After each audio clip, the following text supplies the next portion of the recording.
Kalau yang kali ini kejadiannya waktu si Atar tuh masih kelas 2 SD. Jadi saat itu Atar tuh ikut bokapnya dinas di luar kota, di Makassar. Karena bokapnya BUMN, jadi keluarganya tuh dapat rumah di komplek gitu. Komplek dinas yang semua rumahnya tuh sama. By the way, ini maksudnya dinas yang beberapa tahun gitu ya. Oke. Bukan yang kayak cuman sebulan 2 bulan gitu. Jadi Atar sekeluarga, dia, bokap nyokap sama adiknya satu, itu tinggal di rumah itu, rumah dinas ini. Rumah dinasnya tuh udah jadi, bahkan sebelumnya udah ada yang ngisi gitu loh, Nat, Muy. Jadi ya Atar dan sekeluarga tuh nggak tahu siapa yang sebelumnya tinggal di situ. Mereka ninggalin rumah bekas orang atau karyawan yang tadinya dapat jatah nempatin rumah itulah. Rumah yang ditempatin sama Atar ini tuh bukan rumah gede, rumahnya biasa dan kelas menengah banget lah. Kayak lo bayangin nih ya, masuk dari pintu depan, terus ada ruang tengah, kamarnya ada 3 dan kamar utamanya tuh di paling belakang. Nah terus di belakang rumahnya itu kayak ada halaman gitu, Nat, Muy. Dan cuma satu lantai rumahnya? Cuma satu lantai, nggak tingkat sama sekali. Nah kalau dari kelihatannya, rumah yang ditempatin sama Atar ini tuh udah cukup lama. Karena selain emang catnya, bukan kotor sih, tapi kelihatan bukan cat baru gitulah. Terus di halaman belakangnya tuh juga ada pohon mangga yang gede banget. Jadi dari situ ya kita tahu bahwa ini tuh rumahnya bukan rumah baru gitu loh. Ya otomatis sudah lama kan pohonnya, karena udah gede banget. Ya. Beberapa hari Atar ada di rumah itu aman-aman aja, sampai akhirnya si Atar ini ditinggal sama bokap nyokapnya malam-malam. Sisa adiknya Atar sama mbaknya. Nah adiknya Atar nih lagi nonton di luar di ruang tengah. Nah Atar ini lagi di dalam kamar bokap nyokapnya, yang mana itu kamar utama di belakang. Dan jendela kamarnya itu tuh langsung ngadep ke halaman belakang, Ke pohon mangga itu? betul. Nah di malam itu Atar tuh lagi nonton TV. Tiba-tiba dia dengar ada suara dari jendela kamar bokap nyokapnya itu diketok. Tok tok tok. Didiemin tuh sama Atar. Tapi diketok lagi ternyata. Tok tok tok. Masih didiemin nih sama Atar, Nat, Muy. Tapi nggak lama dari ketokan itu kedengaran suara. Aduh. Suara kuntilanak ketawa. Karena ketutupan gorden jadi nggak kelihatan apa-apa sebenarnya. Atar kesel tuh di situ. Dia belum takut di situ, Nat, Muy. Dia kesel karena dia pikir itu mbaknya. Mbaknya iseng gitu loh. Dia keluar kamar, terus dia ke belakang, sampai di halaman belakang, ternyata benar itu mbaknya. Mbaknya tuh malam-malam lagi nyuci sambil ngisengin Atar buat ngetok-ngetok dan ketawa kayak kuntilanak gitu. Marahlah dia ke mbaknya, "Mbak jangan gitu dong." Terus kata mbaknya, "Ya makanya jangan penakut." Gitu. Balik lagi tuh Atar ke kamar bokap nyokapnya, lanjut tonton lagi. Ternyata nggak lama muncul lagi tuh suara tok tok tok dari jendela, diikutin sama suara ketawa kuntilanak lagi. Karena makin kesel, Atar keluar kamar tuh. Dia keluar lagi dari kamar bokap nyokapnya, mau ngomelin mbaknya. Ternyata pas Atar baru keluar pintu kamarnya, dia ngelihat mbaknya ini lagi nonton TV sama adiknya di ruang tengah. Terus itu siapa? Nah itu dia, panik dong Atar. Berarti siapa tuh tadi di belakang yang ngetawain dan ngetok-ngetok jendela. Nah dari situ Atar nggak mau lagi tuh balik ke kamar bokap nyokapnya. Dia join aja tuh nonton bertiga sama adik dan mbaknya di ruang tengah. Beberapa hari kemudian Atar ini pulang sekolah, Nat, Muy. Dia sendirian di rumah di situ. Karena satu keluarga lagi pada pergi. Bokap nyokapnya pergi, bareng sama adiknya sama mbaknya Atar juga ikut. Sendirian banget tuh dia? Sendirian banget.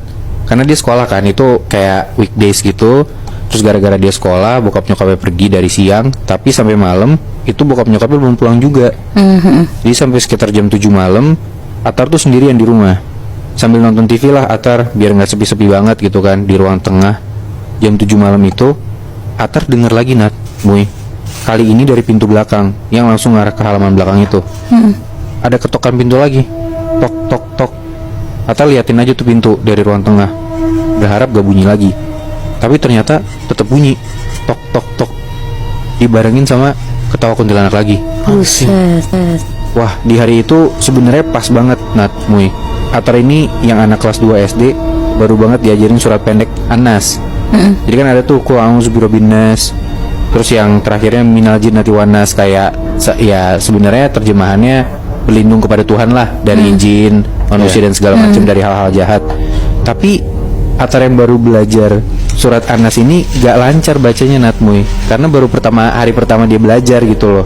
Karena baru diajarin gitu kan, kayak wah ini sih sebenarnya kocak, tapi kasihan gitu ya si anak kecil ini yang mencoba untuk melindungi dirinya dengan surat Al-Quran, tapi ya nggak hafal jadi nggak bisa gitu kan. Dan ternyata juga suaranya nggak berhenti-berhenti gara-gara Atar. Ya gue nggak tahu ya apakah memang dia karena nggak lancar baca Qurannya, tapi ya nggak mempan gitu lah dalam tanda kutip. Tetap ada tuh suara ketokan sama suara kuntilanak ketawa ini. Sure. Gak kuat banget tuh Atar. Ya anak kelas 2 SD masih kecil sendirian di rumah gitu kan. Dan saking takutnya akhirnya Atar ini keluar dari rumah. Dia kayak ya minta pertolongan gitu lah, karena nggak ada yang bisa dia mintain tolong kan di rumah sendiri gitu. Akhirnya Atar ini pergi ke pos satpam depan komplek biar ada teman. Dia samper tuh pas satpam karena baru kali ya, jadi kayak dia belum kenal sama tetangga-tetangganya, nggak enak juga ganggu. Ya yang dia bisa lakuin dan kepikiran cuma pergi ke pos satpam doang. Duduk aja tuh dia di sana, ditanya sama satpamnya kenapa. Atar jawab aja dia takut karena ngedengar suara ketokan dari halaman belakang, bla bla bla bla bla, diceritain sama dia. Terus lu tau nggak Nat, Mui, satpam bilang apa? Apa? Satpamnya bilang gini, oh itu mah mau kenalan kali. Oh, Digituin sama satpamnya.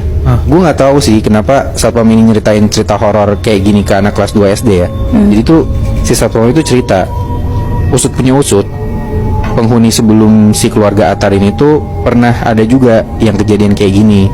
Di rumahnya ada ketokan, di halaman belakangnya pokoknya kesannya ada penjaga atau penghuni lah di situ. Dan entah rahasia umum atau bukan, tapi kalau dari cerita pas satpamnya, penghuni sebelum keluarga Atar ini juga udah pernah ngalamin yang dialamin sama Atar inilah. Terus kenapa sih satpam ini bisa tahu?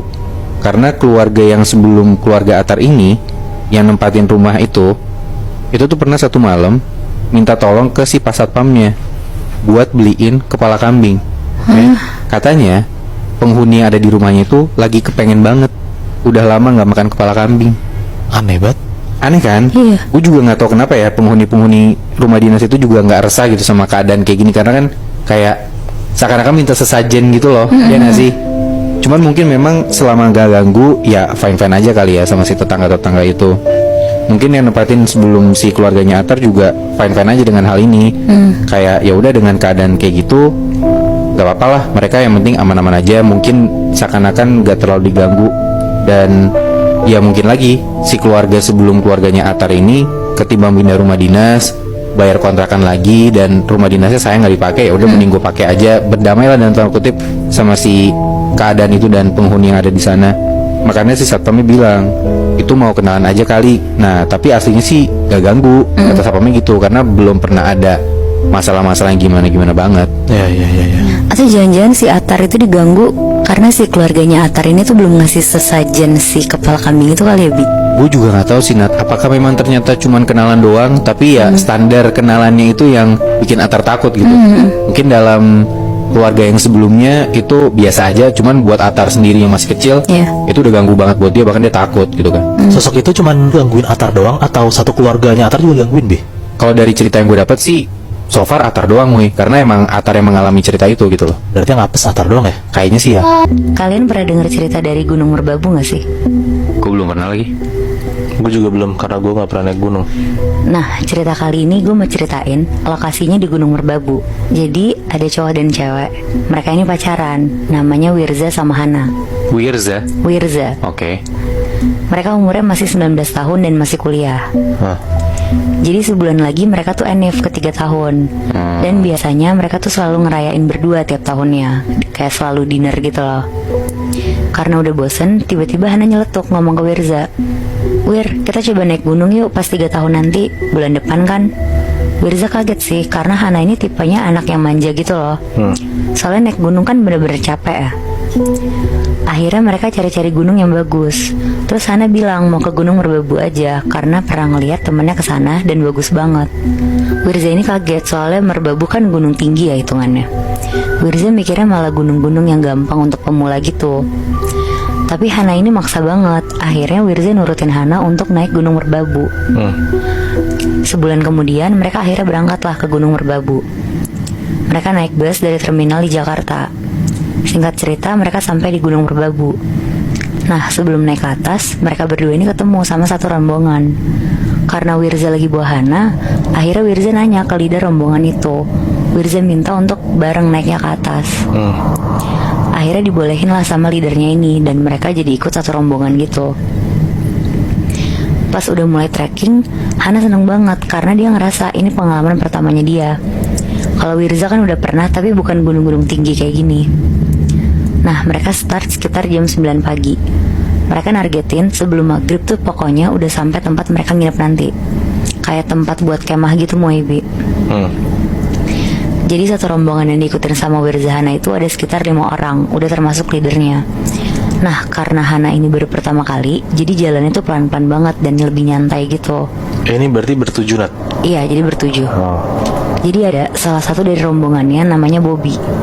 Dari awal Wirza sama Hana ikutan rombongan, Bobby tuh paling gak suka banget. Mungkin si Bobby ini gak suka kayak ada orang baru gitu kali ya. Sampai akhirnya karena mereka berdua jalannya lama, mau gak mau rombongan ini tuh jadi harus ngikutin mereka biar gak ketinggalan. Di situ Bobby kesel banget dan bilang ke leadernya, udahlah tinggal aja benar lu kayak gini mah bikin kita gak sampai-sampai puncak tau gak. Tapi leadernya, Mas Bari namanya, tetap mau nungguin Wirza sama Hana. Karena Bobby ngomongnya agak keras, jadi Wirza tuh dengar. Akhirnya Wirza ngomong ke Mas Bari, Mas tinggal aja kita berdua, bisa kok pelan-pelan aja ngikutin treknya. Tapi Mas Bari kekeh, maunya bareng aja sampai puncak nanti. Akhirnya mereka tetaplah bareng sama rombongan ini. Pas lagi jalan ngedaki, tiba-tiba ada monyet dari atas pohon ngeliatin mereka semua. Terus kayak teriak-teriak gitu, monyetnya berisik. Akhirnya mereka jalan cepat. Hana takut banget di situ soalnya monyetnya kayak agresif gitu kan. Tapi tiba-tiba Hana dengar kayak ada suara. Terus dia nyolek Wirza, dia bilang, kamu denger gak? Ternyata Wirza juga dengar suara itu. Pas mereka berdua lihat kanan kiri, gak ada apa-apa. Tapi suaranya tuh makin lama makin dekat. Pas Wirza nyari sumber suaranya, ternyata ada ular gede banget di sebelah kanan mereka. Kaburlah mereka semua serombongan lari. Wirza tuh di situ ngerasa kayak kok aneh banget ya dari tadi binatang-binatang terus. Tapi dia nggak terlalu mikirin lah karena kan nggak boleh mikir macam-macam juga ya kalau di gunung. Sampai akhirnya udah jam 5 sore, tapi mereka tuh sebenarnya masih jauh banget dari tempat nginep mereka. Terus lagi-lagi Bobby ini ngedumel karena target sampai sana harusnya sebelum maghrib kan. Nah, pas udah gelap, di sini Hana sebenarnya takut karena satu-satunya penerangan cuma dari senter mereka kan. Di situ mulai kejadian yang lebih aneh-aneh lagi. Kayak senternya tuh mati nyala, banyak suara orang, padahal cuma mereka doang tuh segerombolan. Sampai tiba-tiba Wirza sama Hana itu dengar suara laki-laki agak berat ngomong, sini. Tapi kan katanya kalau di gunung nggak boleh ya bahas yang hal-hal mistis kayak gitu. Jadi mereka diem aja dan nggak mau mikirin itu. Sampai akhirnya udah jam 8 malam, mereka sampai nih ke tempat nginepnya. Di situ kondisi badan udah capek banget kan. Dan leadernya tuh ngasih tahu, besok pagi kita ke atas jam 5 pagi ya berangkatnya. Barang-barang ditaruh aja di tenda. Nah udah tuh, terus mereka semua bikin tenda dan lain-lain. Tendanya Wirza sama Hana tuh berdua. Terus Wirza mulai tiduran. Pas dia naruh badan untuk tiduran, Wirza nih ngeliat kayak ada bayangan orang berdiri di luar. Terus tiba-tiba ada suara burung. Sebenarnya Wirza tuh di situ bukannya takut malah kesel. Karena biasanya kan dia kalau naik gunung tuh nggak pernah kayak banyak ketemu binatang gitu kan. Bahkan sampai udah mau tidur aja tuh sekarang masih diganggu sama suara-suara gitu loh. Sampai akhirnya suara burungnya hilang. Tiba-tiba ada bayangan orang yang tadi dia lihat loncat ke kanan tendanya. Terus dengan cepatnya loncat ke kiri. Tiba-tiba loncat ke depan. Tiba-tiba bayangan orang itu loncat ke atas tenda mereka sampai tenda mereka roboh. Terus langsung hilang sosok bayangan orang itu. Di situ Hana nangis. Terus akhirnya Wirza narik Hana untuk keluar dari tenda. Pas mereka keluar dari tenda mau benerin tendanya, mereka lihat dari pohon deket tendanya ada pocong lagi ngeliatin mereka berdua. Mukanya hitam sambil melotot. Di situ Wirza kaget, panik banget, langsung cepet-cepet benerin tendanya dan ngajak Hana masuk untuk tidur.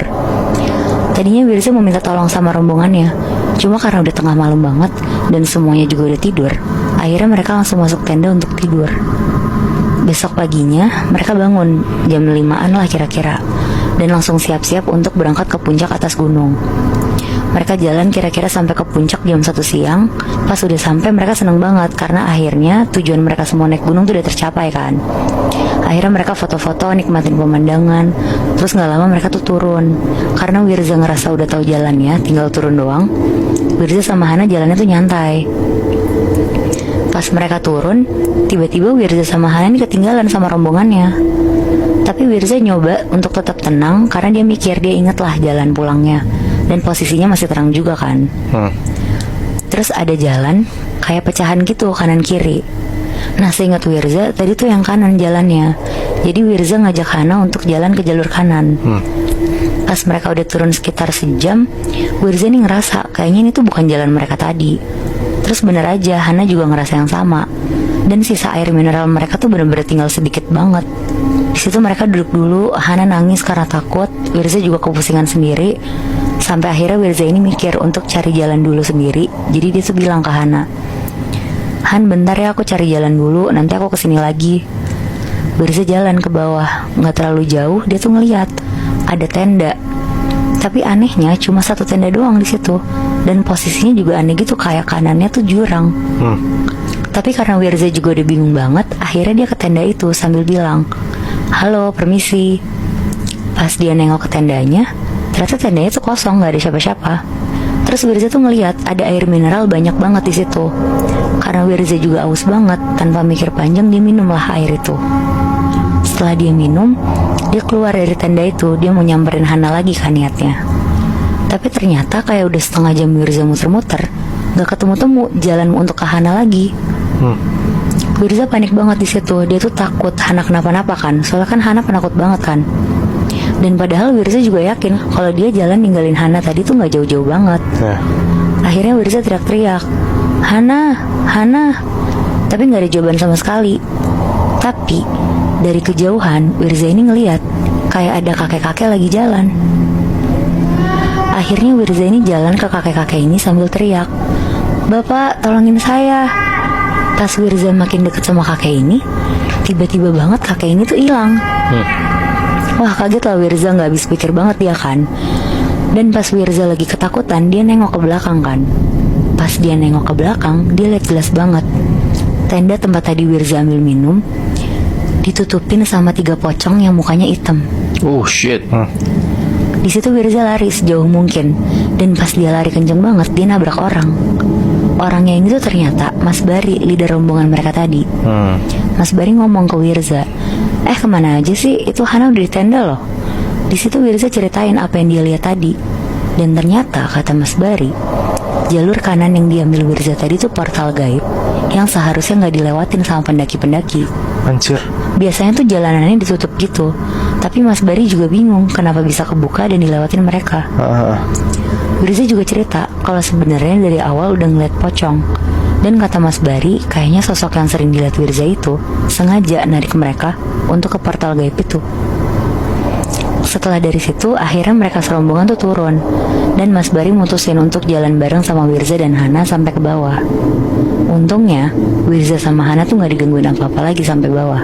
Wow. Mungkin apesnya si Wirza sama Hana aja kali ya, dipanggil sama pocong itu buat masuk ke portal alam gaibnya itu. Iya sih, kayaknya apes juga. Soalnya kan mereka gak ada kayak ngomong kotor gitu juga kan. Iya,